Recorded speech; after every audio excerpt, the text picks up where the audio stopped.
Hello and welcome back to Pam's Piggy Bank and Money Box collection, unless of course you haven't visited before, when it would just be hello. Well, today I've got a little special one. I love this. I think if you remember when I was in Spain, I showed you two money boxes that my dad's girlfriend had given to me that my dad had saved for me. She also gave me the last, not this time, but the last time I was there, when my dad had only just passed, she gave me a box of his stuff. And to be honest, I haven't opened it because it upsets me too much. And today I decided to open it because I was thinking about my dad and I found these two. And it's sort of ironic that these two get married and my dad didn't know that I was getting married and I haven't got married yet, but it's just ironic that I found them when I was thinking about weddings and what have you. And also it's ironic that it reminds me of my dad, because this is very big and this is very small, which is exactly like my dad and his girlfriend. But anyway, here we go. It's the owl and the pussycat. So here we have the owl, and he's very gorgeous, isn't he? He's very big-eyed, lovely plumage, beautiful decoration on the wings and his back. He has got a bit of a mark there, but it doesn't wash off, so I don't know what it is. And look at his claws. And he has a stopper and a slot, and he is the owl, and here is the pussycat.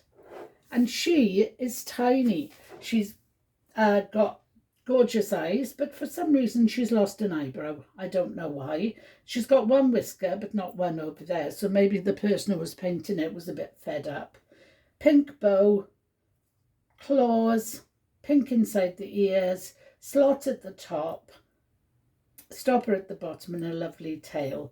And I don't know if you've ever heard the poem, but it was written by Edward Lear, and it was first published in America in 1870. I think it was in a newspaper or a magazine. And it just begins, the owl and the pussycat went to sea in a beautiful pea-green boat.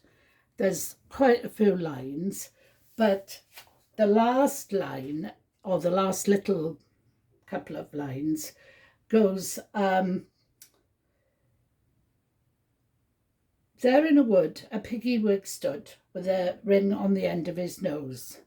They said, dear piggy, are you willing... Oh, got that wrong. They said to the piggy, will you sell for 1 shilling the ring at the end of your nose?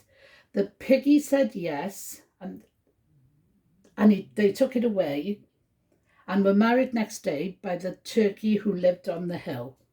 So yes, they are to do with getting married, and they also got married, and at the end of the day they danced by the light of the moon, which is lovely. So that's an abridged version of the poem, but I loved that poem as a child, so this was just everything.